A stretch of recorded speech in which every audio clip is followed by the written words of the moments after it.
Buenas tardes, pues vamos a hablar hoy sobre Pentecostés.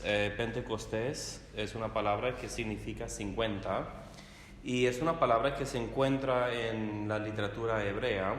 Primero me gustaría hablar un poco sobre el origen de Pentecostés en el Antiguo Testamento. Después voy a hablar sobre algunas tradiciones locales para que veamos la variedad de formas y de celebrar esta fiesta. Y, por supuesto, el tiempo principal lo voy a dedicar a analizar el texto de Hechos, donde encontramos la materia sobre el Pentecostés original y el nacimiento de la iglesia. Al principio, Pentecostés era una fiesta del Antiguo Testamento. Se le llamaba la fiesta también de las semanas. En hebreo se llama Shavuot. Y yo vivía en Israel, entonces era una fiesta que se celebraba, era como tener la Pascua o la Navidad aquí en España. Shavuot significa dos cosas. Significa semanas y significa 7, porque la palabra hebrea de semana es 7, o sea, 7 días, Shavuot, la fiesta de los 7. También se le llamaba la fiesta de los primeros frutos, sería lo correcto en castellano, de los primeros frutos. Y en el Antiguo Testamento, y lo tengo aquí muy precisamente, esto viene de la Torá, de Éxodo 34, de Levítico 23, de Números 28, entonces viene todo esto de la Torá. Y originalmente la fiesta de las semanas o de las 7 venía 7 semanas más un día después de la primera cosecha de trigo. Entonces ya tenemos la idea de que esto tiene que ver con una cosecha. La cosecha ya ha venido, pero aún siguen trayendo cosas de los campos y la cosecha sigue entrando. Entonces esto teológicamente vamos a ver que es algo importante. Bueno, entonces eso es el contexto del Antiguo Testamento que sabemos en cuanto a la fiesta de Pentecostés, de los 50 días, que es lo que quiere decir Pentecostés, significa quincuagésimo, que es una palabra que aprendí porque acabamos de pasar por nuestro sínodo 55º. Entonces es lo que significa Pentecostés en griego, aunque Shavuot sería la palabra hebrea original. Bueno, en diferentes partes del mundo tenemos diferentes tradiciones muy interesantes. Podríamos pasar toda una hora hablando de las diferentes cosas que hacen en diferentes partes del mundo. No sé si aquí se hace alguna procesión o algo así en Pentecostés, pero os voy a dar 2 ejemplos de diferentes tradiciones que se hacen durante Pentecostés. En parte de Italia lo llaman el Domingo Rosado. El Domingo Rosado. ¿Por qué? Porque históricamente, y quizás algunas iglesias lo siguen haciendo hasta hoy, dejan caer desde la parte de arriba de la iglesia pétalos de rosas, pero de color rosa. Y eso era como un recuerdo, digamos, del Pentecostés, porque en el texto que vamos a leer aquí en Hechos, vemos que habían lenguas de fuego, ¿verdad? Lenguas de fuego sobre las cabezas de los discípulos. Entonces no tenían en estas zonas de Italia, no tenían lenguas de fuego, entonces dejaban caer diferentes pétalos de rosas. En diferentes partes de Inglaterra se le llama Whitsunday, que es la forma antigua de decir White Sunday. ¿Por qué? Porque las chicas y las jóvenes se vestían de blanco y normalmente Whit Monday, el día después de Pentecostés, era una fiesta, era día de fiesta, o sea, la gente no tenía que trabajar. Hoy en día siguen teniendo ese día libre, pero ya no es el día después de Pentecostés. Usando diferentes leyes, creo que es el último lunes de mayo. O sea, no importa cuando caiga Pentecostés, pero ya es un día libre, día de fiesta en Inglaterra. Entonces es uno de los muchos ejemplos de una cosa que tiene su origen en el cristianismo, pero a través de procesos de secularización. Mucha gente probablemente ni sabe la razón porque no tienen que trabajar el último lunes de mayo, pero pues así es. Muy bien. Ahora lo que me gustaría hacer es, con esto como un trasfondo, como un background, vamos a leer el texto que viene en el libro de Hechos. Yo pensaba que íbamos a tener una Biblia aquí, pero no pasa nada porque yo lo tengo aquí. Esto viene de Hechos capítulo 2, nada más. Déjame encontrarlo aquí en mi Biblia, en mi teléfono.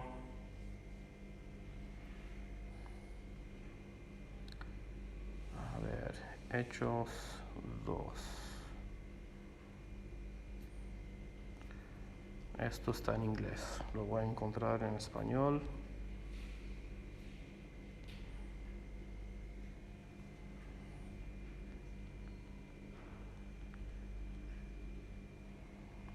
Muy bien, pues aquí lo voy a leer. Es la Reina Valera de 1960, que es la de las traducciones más comunes aquí en todo el mundo de habla español.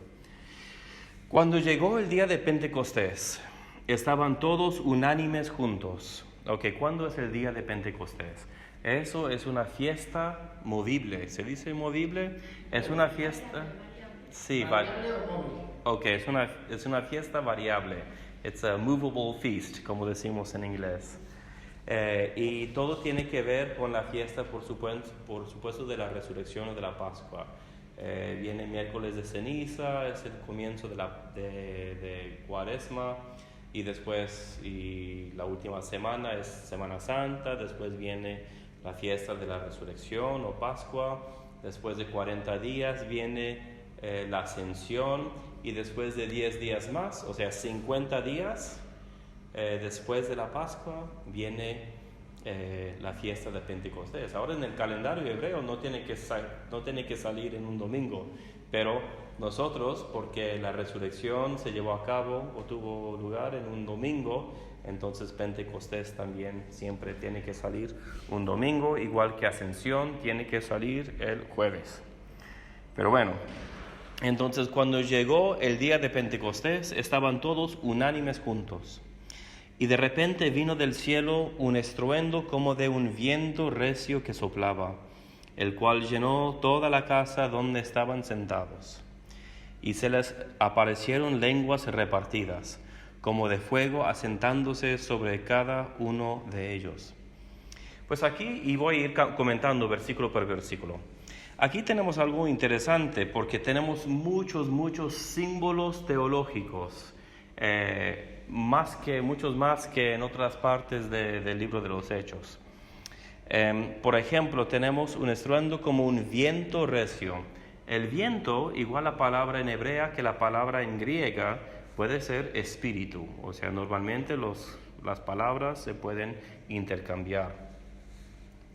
Entonces, el viento, ¿cuándo es la primera vez que vemos a un viento? Es al principio de la Biblia, en Génesis 1, cuando dice que el Espíritu de Dios, que también podría ser el viento de Dios, estaba sobre la faz de las aguas. Entonces ya nos está dando el autor aquí, Lucas, nos está dando como una idea de que estamos hablando de una creación nueva. Entonces, como un viento recio que soplaba, el cual llenó toda la casa donde estaban sentados. Versículo 3. Y se les aparecieron lenguas repartidas como de fuego, asentándose sobre cada uno de ellos. Eso es el versículo 3. Pues esto es interesante. Yo dije hace poco que el origen de Pentecostés tenía que ver con la cosecha, pero después del exilio y después del regreso y durante los días de la dispersión judía en todas las naciones, pues muchos judíos no trabajaban con la agricultura como lo hacían hace muchos cientos de años. Trabajaban como mercantes, obradores, diferentes cosas. Entonces también iba cambiando el sentido de la fiesta de Pentecostés. Muchos de los judíos que ya no trabajaban en la agricultura ya no podían visitar al templo en Jerusalén porque vivían muy lejos, aunque si podían visitar, visitaban, pero muchos de ellos, pues cada año ir a Jerusalén era una cosa imposible. Entonces la fiesta de Pentecostés para los judíos del Shavuot también iba conmemorando dos otras cosas, además de la cosecha, que es la razón explícita que encontramos en la Torá. ¿Cuáles son las otras dos cosas? La primera cosa es el renuevo del pacto noaico. El renuevo del pacto noaico. No hablamos mucho del pacto noaico, hablamos del pacto mosaico, hablamos del nuevo pacto en la sangre de Cristo, de vez en cuando hablamos de estas cosas, pero el pacto noaico. ¿Qué había dicho Dios después del diluvio y después de destruir a toda carne en la tierra, menos a Noé y a su familia? Él dijo el Señor en Génesis 8 y 9, dijo: yo voy a hacer un pacto contigo, con Noé, y con todos los animales. Según en mi conocimiento, es el único pacto que tenemos en la Biblia cuando Dios hace el pacto no solamente con algunos humanos o un pueblo, pero también con los animales. O sea, es un pacto de una forma casi cósmica, podríamos decir. Entonces es un pacto de que Dios no iba a destruir a la humanidad, a la vida realmente, a la carne, a través del agua. Es muy interesante porque al parecer es un evento sumamente bíblico, pero es un poco lejos de la razón principal, original, que era la cosecha, ¿verdad? Y los primeros frutos. La otra cosa que celebraban era cuando Dios dio la ley a Israel a través de Moisés en Siná. Y aquí podemos encontrar algo interesante. Hay un sermón muy famoso de Papa León, que es que él escribió un número de sermones que se trataban específicamente de Pentecostés. Y él dijo una cosa que ha tenido mucha influencia a través de los siglos y que hasta hoy en día para nosotros es bueno pensarlo. Él dijo: igual que Dios dio la ley a Moisés a través del Espíritu Santo, fue igual que Dios dio el Espíritu Santo a la iglesia en Pentecostés. Aquí lo que está diciendo Papa León, y igual muchos teólogos, incluso anglicanos hoy, dirían: bueno, pues aquí vemos una formación de un pueblo. La dádiva de la ley, o sea, cuando Dios dio la ley mosaica al pueblo de Israel, no es el comienzo de Israel, pero realmente le da una identidad, una solidez, un sentido de propósito, y es precisamente la ley que hace a Israel y a los hebreos diferentes a los pueblos a su alrededor. O sea, cosas sencillas: no comían puerco, pues era parte de la ley. Que tenían reglas en cuanto a los vestimentos, en cuanto al cabello, en cuanto a los esclavos. Todas estas cosas hacían a Israel diferentes a todos los pueblos, los amoritas, los filistinos, todos los pueblos egipcios, todos los pueblos que estaban a su alrededor. O sea, esta ley realmente era un símbolo, no un símbolo. Esta ley demostraba una relación única con Dios que tenía este pueblo. Y León está desarrollando esta idea, diciendo que de la misma forma es precisamente el Espíritu Santo que demuestra que el pueblo de Dios, la Iglesia apostólica, es diferente a los otros pueblos. Igual que los israelitas no tenían una apariencia diferente a los otros pueblos de su día, igual que los cristianos de hoy y del primer siglo no tenían una apariencia física pues diferente, venían de muchas diferentes etnicidades. Pero era la presencia del Espíritu que demostraba que eran diferentes, que eran el pueblo de Dios. Otra cosa aquí tenemos la lengua. La lengua es otro de estos símbolos. La lengua tiene que ver con hablar, tiene que ver con comunicar. Podemos pensar, por ejemplo, aquí en Isaías 6, donde el profeta tiene una visión de Yahvé en su templo. Es una visión mística, es una visión dramática. Y Yahvé está hablando con su corte, que son los serafines, y él pregunta quién irá por nosotros. Y ahí queda Isaías como, alguien que está observando al gran corte de Dios con sus ángeles en el templo. Es una escena muy dramática. Y Isaías, el que dice, heme aquí, yo iré, Señor. Pero después él dice, yo soy un hombre de labios impuros. Entonces no es la lengua, pero estamos hablando de símbolos que tienen que ver con hablar, con predicar, que precisamente es lo que va a hacer San Pedro después de este texto. ¿Y qué es lo que hace el ángel? ¿Alguien se recuerda? No es un texto muy conocido, pero tampoco es muy desconocido. ¿Este texto aparece en el leccionario? ¿Sí? Sí, Isaías 6. Bueno, dice, yo soy un hombre de labios impuros y vengo de un pueblo de labios impuros. O sea, está diciendo, yo estaría dispuesto a proclamar lo que estás diciendo, pero no puedo hacerlo porque yo soy impuro y vengo de un pueblo de labios impuros. Entonces pasa algo muy interesante. Va el ángel al altar del incienso que estaba en el templo o de los sacrificios, y saca un carbón rojo del altar y él toca los labios de Isaías con este carbón. Es un símbolo de la purificación, de la capacitación, ¿verdad? Para que Isaías pueda predicar la palabra de Dios al pueblo de Dios, a los hebreos. Igual vemos aquí que lo que está pasando en Pentecostés tiene que ver con eso, con la comunicación. El símbolo del fuego. Los símbolos más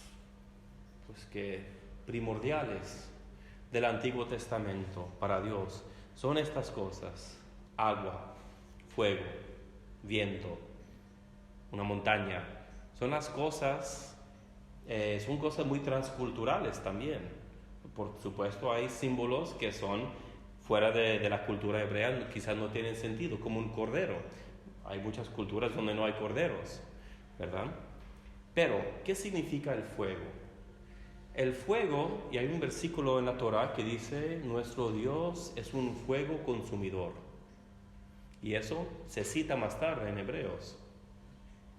El fuego es una de estas cosas que lo necesitas para vivir. Si no tienes fuego y hace frío, quizás te podrías morir. Si no tienes fuego para cocinar, es muy difícil sobrevivir.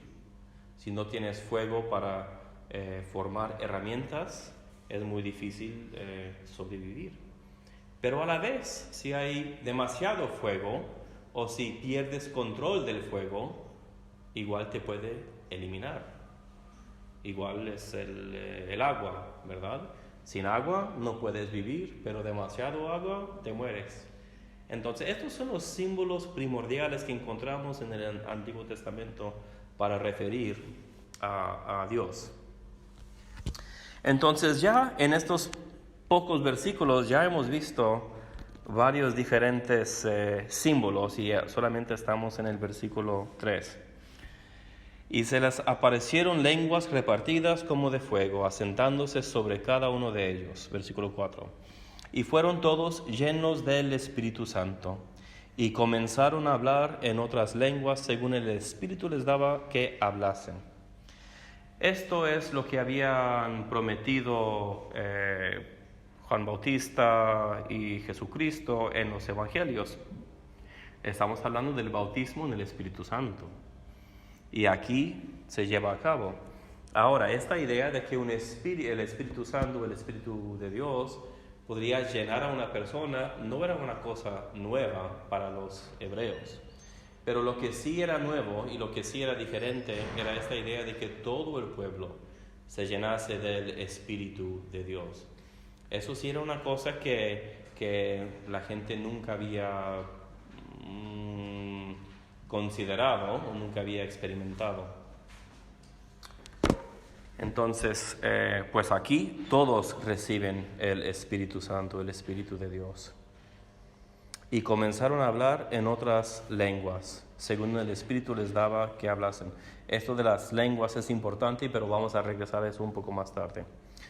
Moraban entonces en Jerusalén judíos, varones piadosos, de todas las naciones bajo el cielo. Aquí probablemente estamos hablando de algunos de los judíos que vivían en Jerusalén, pero probablemente también por ser fiesta de Pentecostés, muchos peregrinos que habían venido de muchos países diferentes. Y de hecho más tarde vamos a encontrar una tabla que nos va a dar una lista de los lugares de donde habían venido estos judíos. Versículo 6. Y hecho este estruendo, se juntó la multitud, y estaban confusos porque cada uno les oía hablar en su propia lengua. Y estaban atónitos y maravillados, diciendo, mirad, ¿no son galileos todos estos que hablan? ¿Cómo pues les oímos nosotros hablar cada uno en nuestra lengua en la que hemos nacido? Pues aquí algunos puntos. Algunos dicen que el milagro de Pentecostés era que la gente podía oír su propio idioma. Otros dicen que era que los discípulos estaban hablando en diferentes idiomas. Bueno, como sea el resultado, el caso es que estas personas podían entender a estos galileos. Esta región de Galilea no era una región pues muy buena de Israel, no era respetada. No sé si habría alguna región aquí en España donde dice, no, la gente ahí no tiene mucha cultura, no es muy educada. Es como decir que alguien viene de, no sé, Kansas o algo así. Kansas, sí, hay Mazorca, ¿qué más? Entonces estaban pues sorprendidos y de una forma, se entiende por qué. Entonces, y hacen esta pregunta, ¿cómo pues les oímos nosotros hablar cada uno en nuestra lengua en la que hemos nacido? Y aquí en versículo 9 tenemos una lista de los diferentes lugares de donde habían venido estos hebreos o judíos israelitas. Y esto, para la gente que hacen las lecciones en la Biblia durante el culto del domingo, esta lista de las cosas del Nuevo Testamento es una de las listas más difíciles de leer, pero yo lo voy a leer porque lo he leído muchas veces. Partos, medos, elamitas y los que habitamos en Mesopotamia, en Judea, en Capadocia, en el Ponto y en Asia, en Frigia y Panfilia, en Egipto y en las regiones de África más allá de Cirene, y romanos aquí residentes, tantos judíos como prosélitos, cretenses y árabes, les oímos hablar en nuestras lenguas las maravillas de Dios. Es importante tener esta tabla que nos da los orígenes de estas personas que estaban en Jerusalén. Y ahora les voy a explicar por qué dentro de poco. Pero el caso es que habían venido de todo el mundo conocido, o sea, por ejemplo, y podéis ver el mapa en línea fácilmente en el internet. Pero por ejemplo, Elam sería Persia o lo que hoy es Irán. Cirene es parte de África.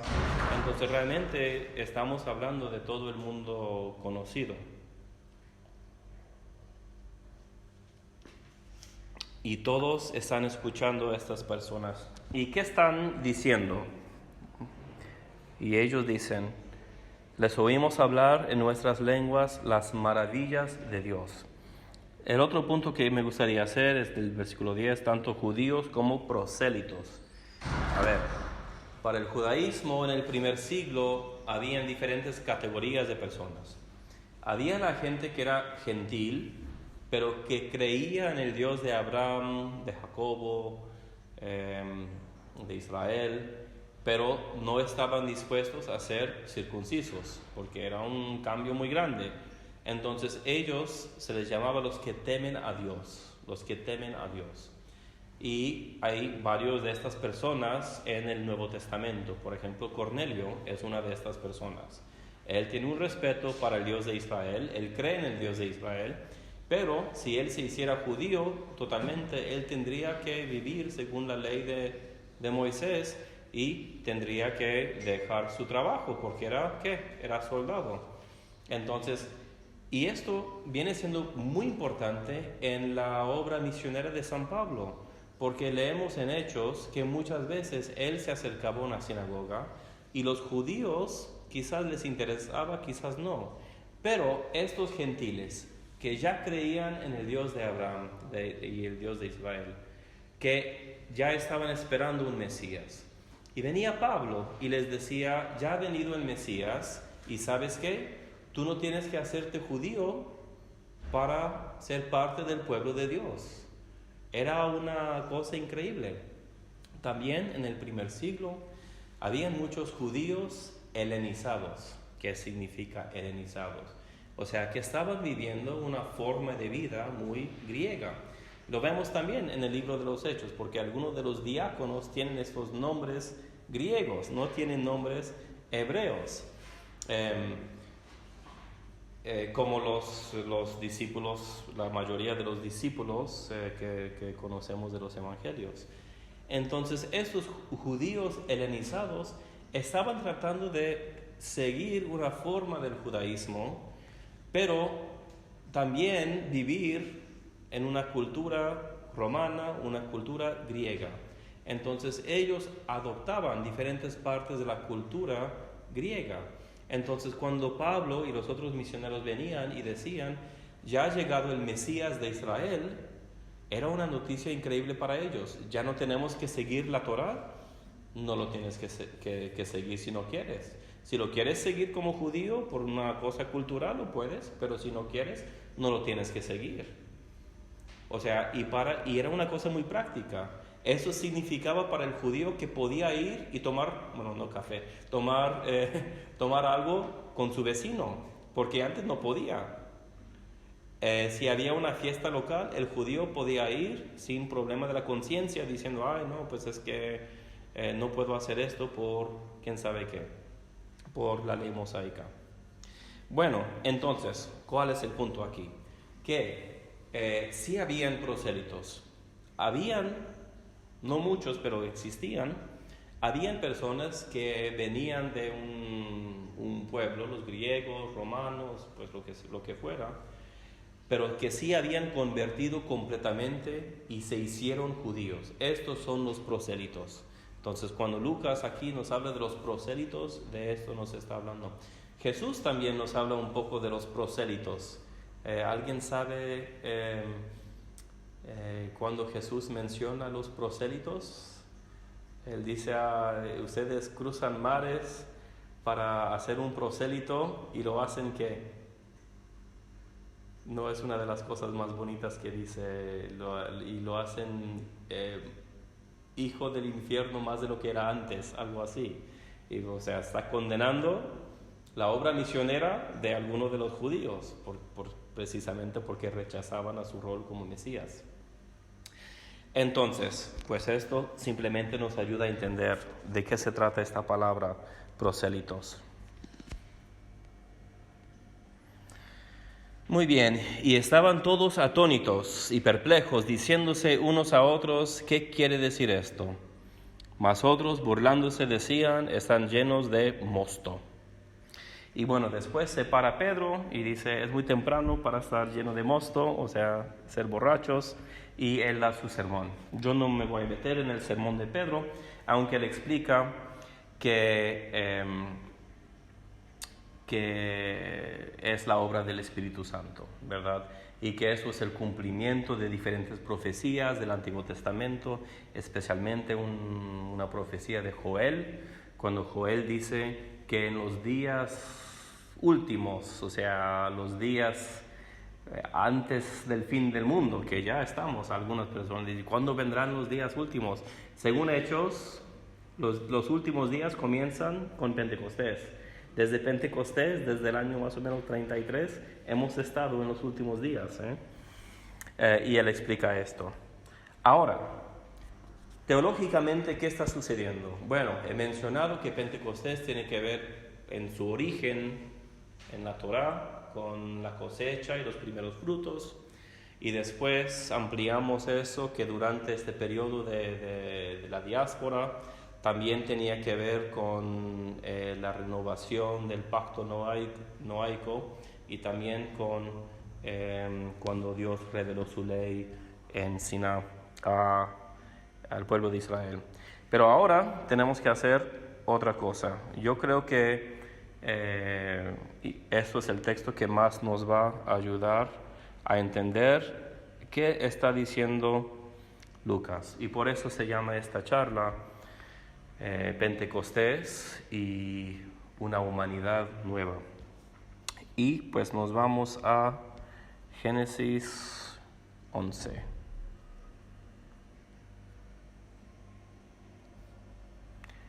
Génesis 11, la Torre de Babel.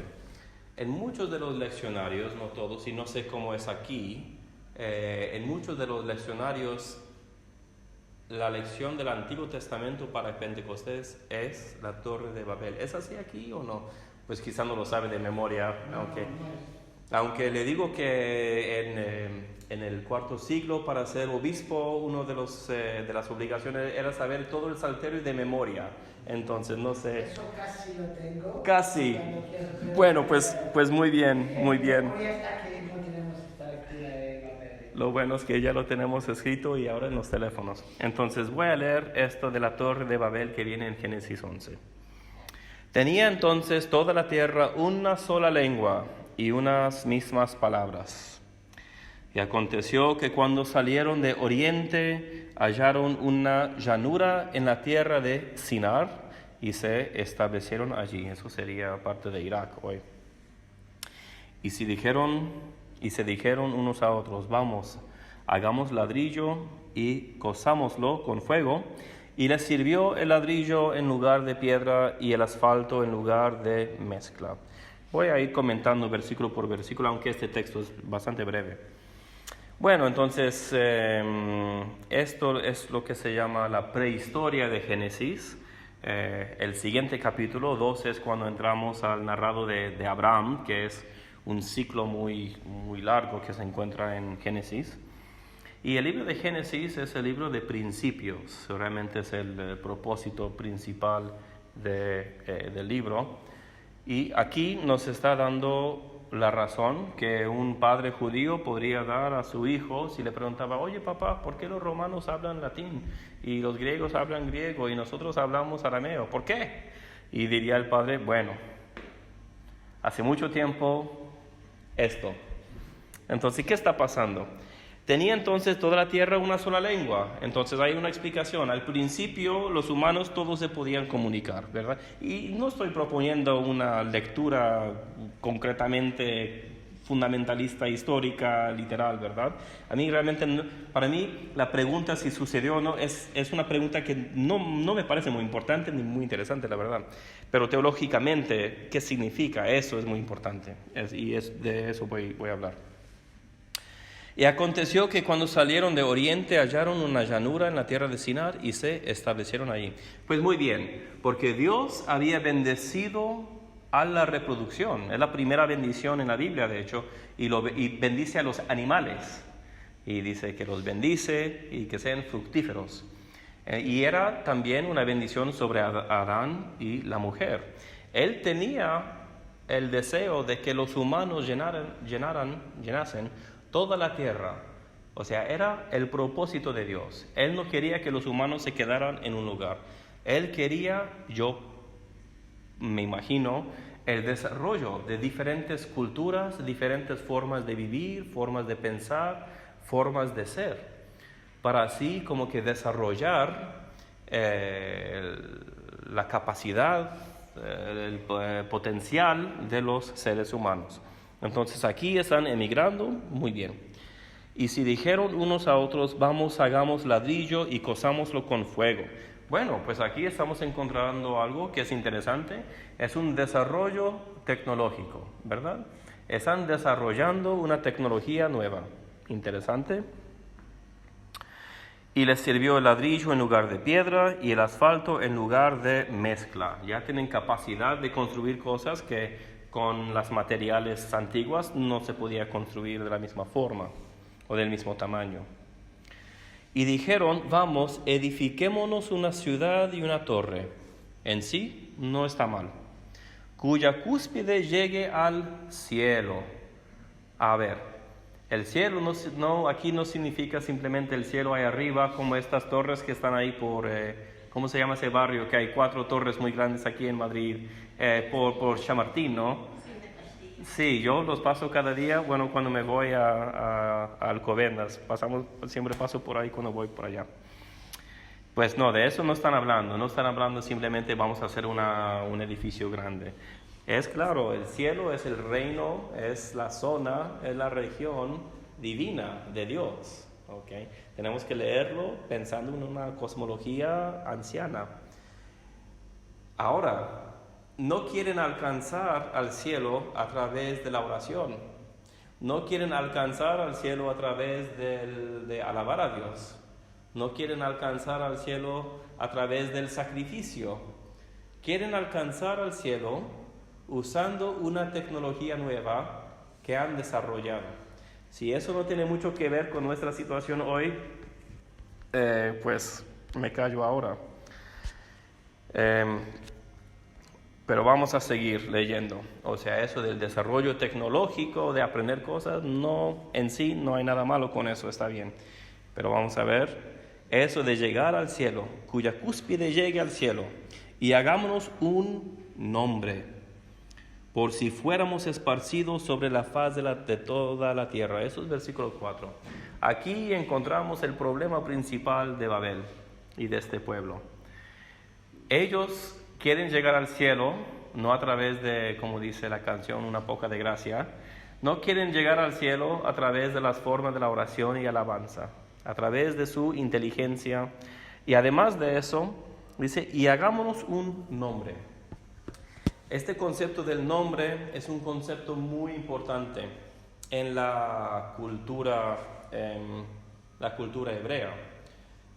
Muchos de los salmos, y lo encontramos bastante en nuestra liturgia, el Salterio, habla del nombre del Señor.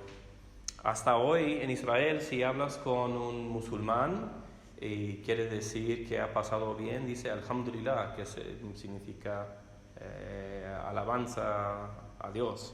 Y los cristianos dicen Nashkur Allah, que significa demos gracias a Dios. Pero un judío religioso dice Baruch Hashem, o sea, bendecido sea el nombre. No dicen Dios, ni la palabra Elohim, ni el nombre de Dios Yahvé, ni Adonai, ni ninguno de los títulos de Dios. Hay muchos títulos para el Señor, para Dios en el Antiguo Testamento. Dicen Hashem. ¿Por qué? Porque el nombre de Dios es tan santo que ni lo vamos a pronunciar. Precisamente es de aquí que viene esta palabra Jehová, que no es una palabra que aparece en la Biblia. Pero bueno, nos metemos en eso otro día si queréis.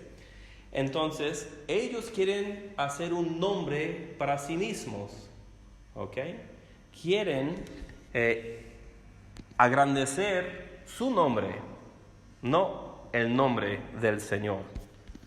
Bendito sea el nombre del Señor desde ahora y para siempre. No, quieren decir bendito sea nuestro nombre. ¿Y por qué? ¿Cuál es el propósito? Para que no seamos esparcidos sobre la faz de la tierra. Esto es el problema. Era precisamente el deseo de Dios. Era la intención de Dios, que hubieran humanos en toda la tierra. Entonces, pues, ¿qué hace el Señor Dios? Y dijo, pues aquí está la palabra Jehová, pues vamos a decir, y dijo el Señor. Y eso versículo 5, y descendió el Señor para ver la ciudad y la torre que edificaban los hijos de los hombres. Y dijo el Señor, he aquí el pueblo es uno, y todos estos tienen un solo lenguaje. Están unidos, se comunican bien, y han comenzado la obra, y nada les hará desistir ahora de lo que han pensado hacer. Ahora pues, descendamos, y confundamos allí su lengua, para que ninguno entienda el habla de su compañero. Así los esparció el Señor desde allí sobre la faz de toda la tierra, y dejaron de edificar la ciudad. Por esto fue llamado el nombre de ella Babel, o sea, que significa confusión, porque allí confundió el Señor el lenguaje de toda la tierra, y desde allí los esparció sobre la faz de toda la tierra. Bueno, aquí tenemos en una forma muy típica del libro de Génesis el antropomorfismo, creo que se llama en español, o sea, que trata a Dios como si fuera un hombre.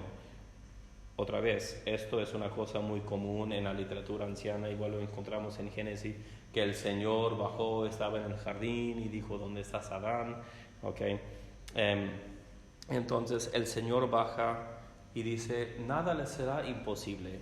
¿Por qué Dios no está contento con esto? Muchas veces leemos esto de Babel como el castigo de Dios, pero si lo leemos cuidadosamente, no es un castigo realmente.